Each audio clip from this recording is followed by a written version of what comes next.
Raghavendra, UP BJP के नए अध्यक्ष का ऐलान हो गया है।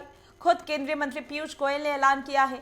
तस्वीरें भी हम देख रहे हैं। सीएम योगी आदित्यनाथ भी मंच से हुंकार भरते हुए नजर आए। क्या अपडेट? बिल्कुल माधुरी, नया अपडेट अगर कहा जाए तो भारतीय जनता पार्टी पिछली बार कहीं न कहीं से जाट वोटों को साधने का प्रयास किया था और ऐसे में पश्चिमी यूपी से मुरादाबाद से बिलॉन्ग करने वाले भूपेंद्र चौधरी को प्रदेश अध्यक्ष की कमान सौंपी थी। और इस बार चूंकि 2027 का चुनाव होना है उत्तर प्रदेश में और उसको ध्यान में रखते हुए ओबीसी और कुर्मी मतदाताओं को खास करके साधने का प्रयास भारतीय जनता पार्टी द्वारा किया गया। चूंकि उत्तर प्रदेश में ओबीसी राजनीति बहुत बढ़ चढ़कर चलती है।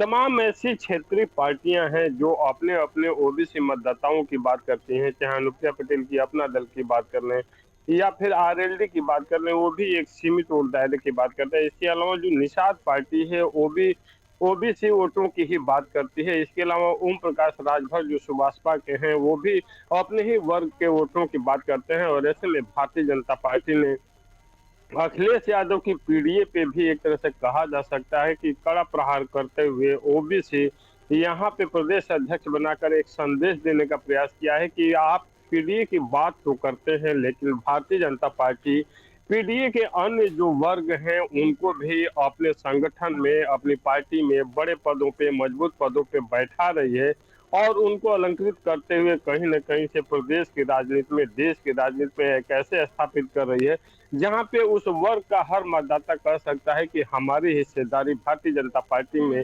बराबर या समतुल्य मिल रहा है।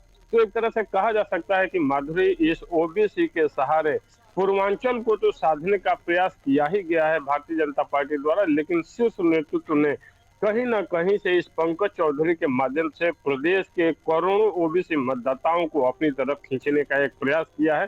और अब जब आधिकारिक ऐलान हो गया है पीयूष गोयल की तरफ से और जिस तरह से मुख्यमंत्री योगी आदित्यनाथ से भी आशीर्वाद लेते हुए पंकज चौधरी दिखे, और इसके बाद देखना होगा कि योगी आदित्यनाथ और जो पंकज चौधरी है इनके बीच में कैसी ट्यूनिंग बनती है और किस तरह 2027 की नया पार लगाने के लिए ये दोनों प्रदेश के वोटरों को खींच सामंजस्य के तहत जी। प्रदेश के युवाओं को, प्रदेश के अन्य वर्ग के मतदाताओं को अपनी तरफ लुभा पाते हैं। जी माधुरी। राघवेंद्र, क्योंकि 27 का दांव पंकज चौधरी पर खेला जा रहा है और 2027 की विधानसभा चुनाव की बात कर ले तो एक हवा पता लग जाती है कि ये हवा किस ओर जाने वाली है, किस पार्टी की ओर। क्या लग रहा है उत्तर प्रदेश में इस बार 2027 में? क्योंकि लोकसभा के जो परिणाम आए थे वो अलग थे और उसके बाद जो उपचुनाव हुए थे उसमें भी हमने देखा था कि बीजेपी का कैसा प्रदर्शन रहा था, लेकिन लोकसभा चुनाव में समाजवादी पार्टी का प्रदर्शन बेहतर था। तो क्या लग रहा है इस बार 2027 के चुनाव जब होंगे और जब परिणाम सबके सामने होंगे तो चौंकाने वाले परिणाम होंगे या फिर पहले से ही अंदाजा लगाया जा रहा है?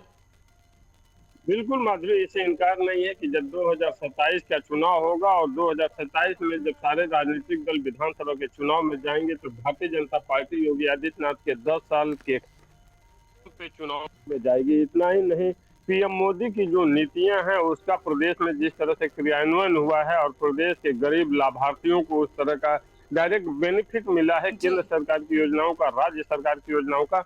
इसके साथ ही साथ प्रदेश को 1 ट्रिलियन इकोनॉमी बनाने के लिए जिस तरह ground breaking ceremony global investor summit Yogi Adityanath द्वारा किया गया, आज revenue surplus state Uttar Pradesh को बनाया गया, उत्तर प्रदेश को बीमारू राज्य से बाहर निकाला गया। इतना ही नहीं, अपराधियों, माफियाओं और संगठित अपराधों की कमर तोड़ने का काम बेहतरीन कानून व्यवस्था स्थापित करके योगी आदित्यनाथ द्वारा जिस तरह से प्रदेश में लाया गया, महिला सुरक्षा को लेकर जिस तरह के काम किए गए और महिलाओं में होने वाले हर तरह के अपराधों में जिस तरह की कमी आई, ये भारतीय जनता पार्टी की बहुत बड़ी ताकत होगी। और इसी दम पे भारतीय जनता पार्टी विधानसभा के चुनाव में भी जाएगी। हालांकि पंकज चौधरी की जहां तक बात है माधुरी, तो दर्शकों को बताना भी चाहेंगे कि पंकज चौधरी के चेहरे पे कहीं न कहीं कुर्मी मतदाता और जो ओबीसी मतदाता हैं उनको खींचने का भारतीय जनता पार्टी बिल्कुल। का प्रयास है। देखना और होगा दूसरा, राघवेंद्र, जो दाव खेला गया है उसका रिजल्ट क्या कुछ सामने आता है?